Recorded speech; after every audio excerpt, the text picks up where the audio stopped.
to the Quality of Life podcast. My name is Erin Olson, and I am a businesswoman and mother who has been studying personal growth for over 15 years. I've tried almost all of the habits and hacks out there. My goal is to use my real-life experience to show you which tricks and habits make the biggest changes to your quality of life with the least amount of time and energy on your part. We will cover everything from habits to hacks, fitness to family, and everything in between. Now, let's dive on into today's topic.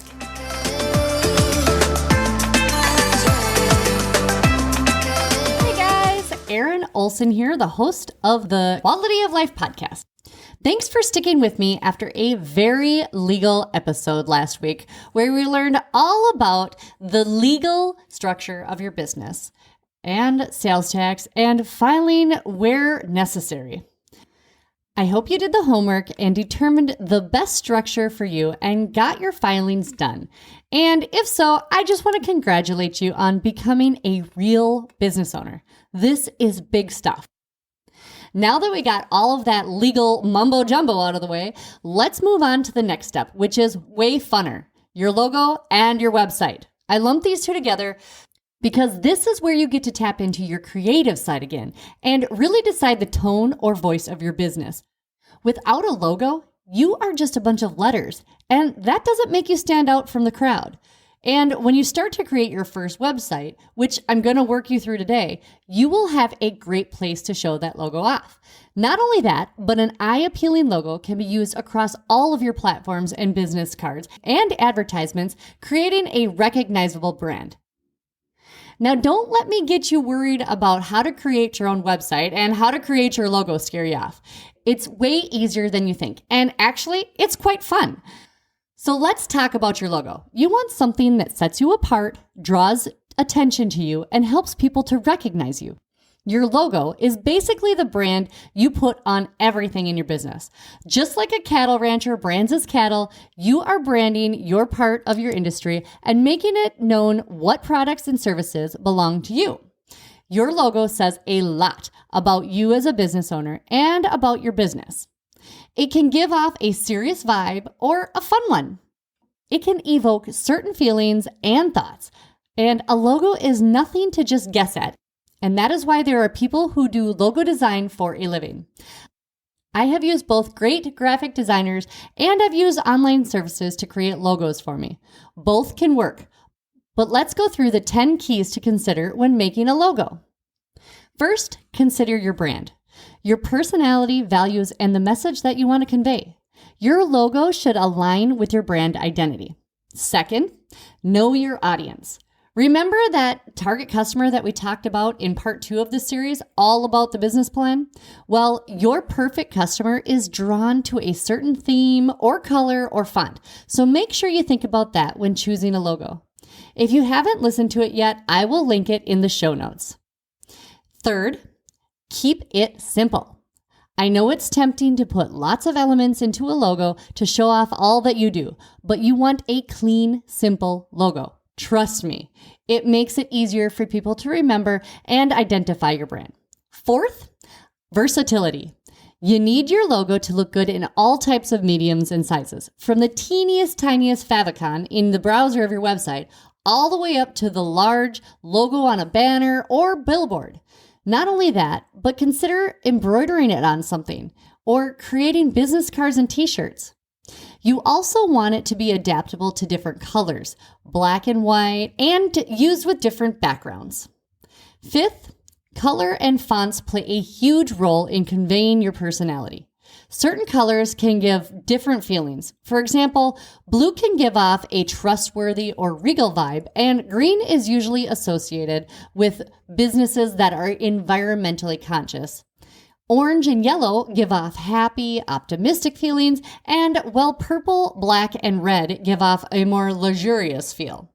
There is actually a lot to this, so give it a good Google search before you commit to a color.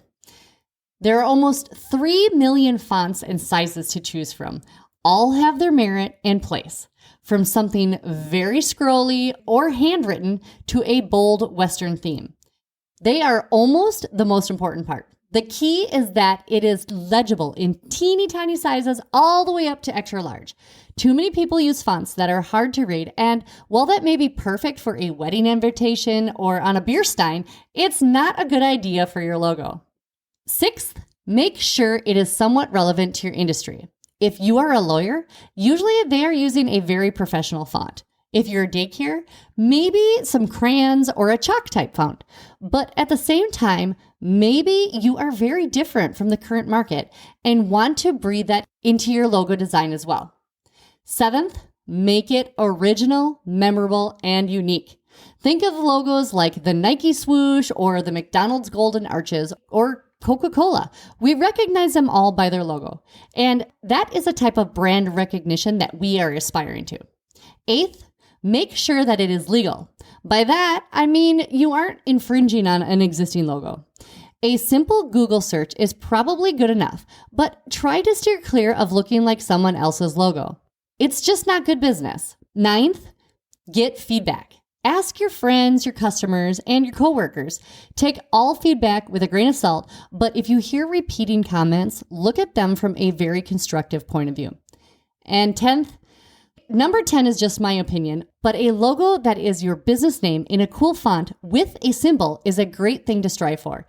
Then, as you gain traction and get bigger, your symbol can be used as an identifier. Think ball caps.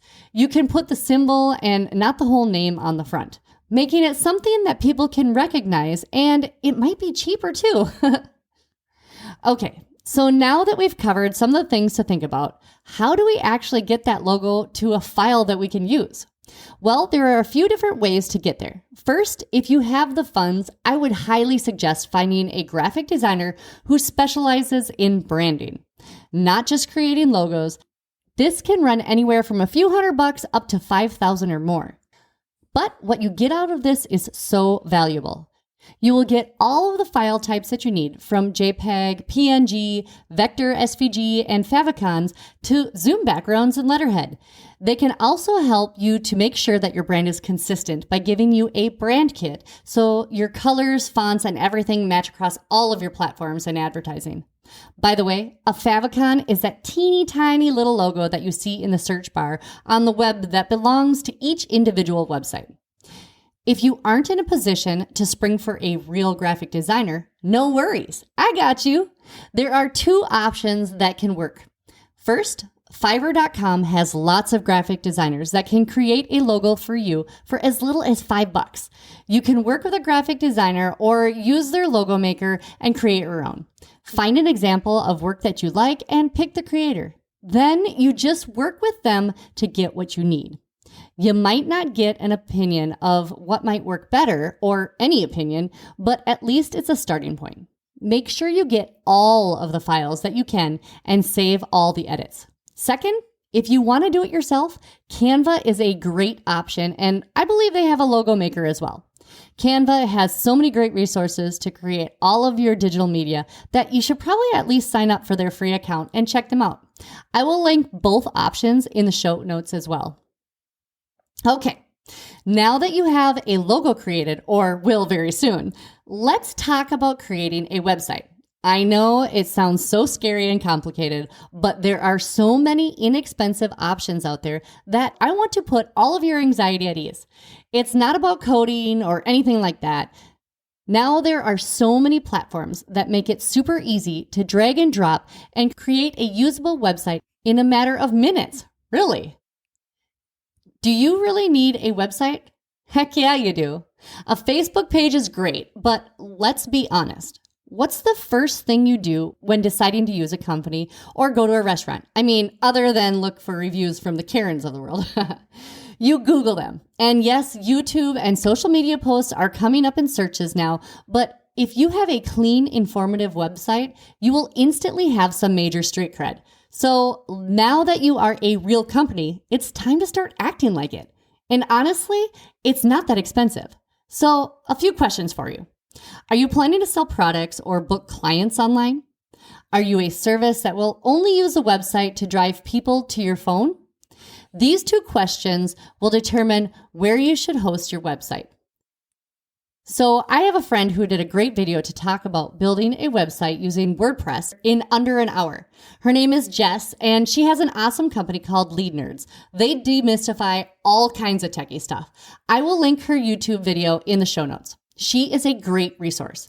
If you are looking for a place to just have your business information without a shopping cart, you can build your own website on sites like GoDaddy.com or Wix for under a couple $100.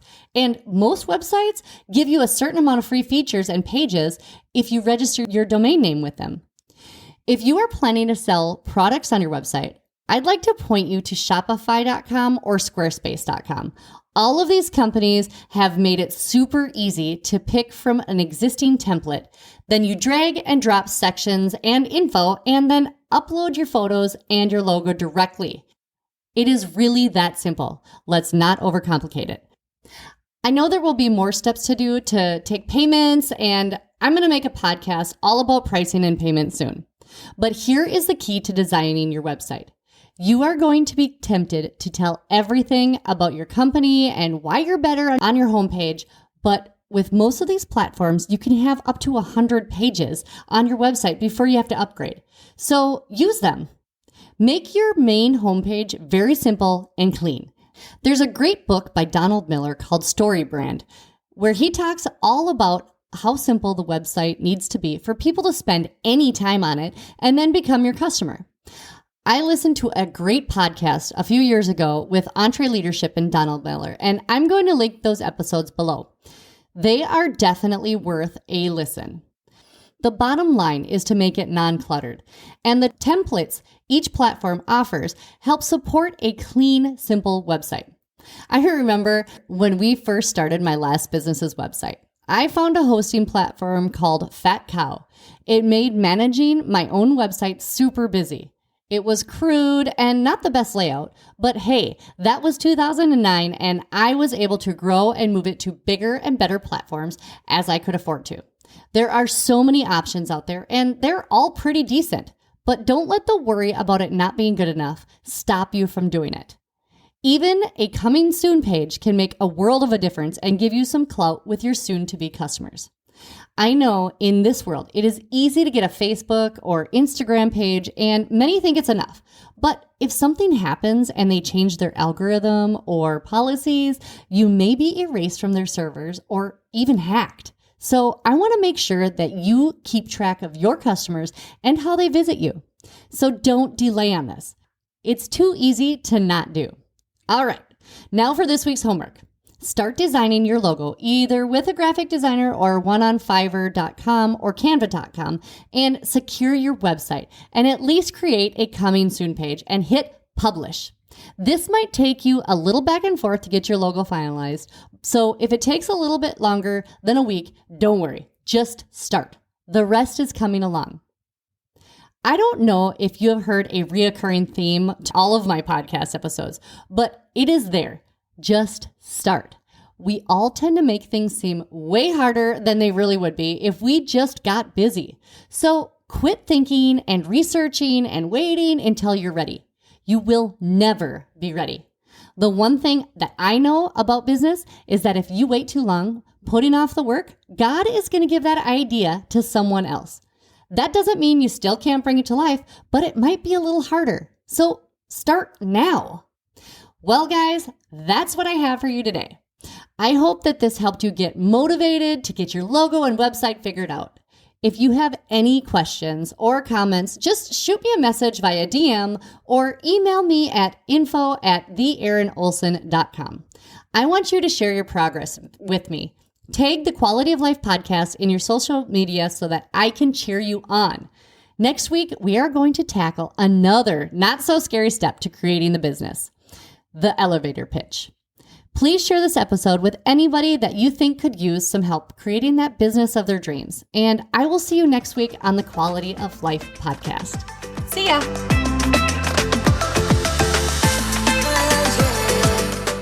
Thanks for listening to today's episode.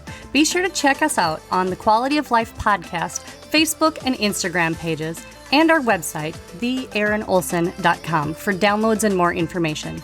That is TheErinolson.com. Stay up to date by joining our email newsletter. Together, we can improve all of our quality of life.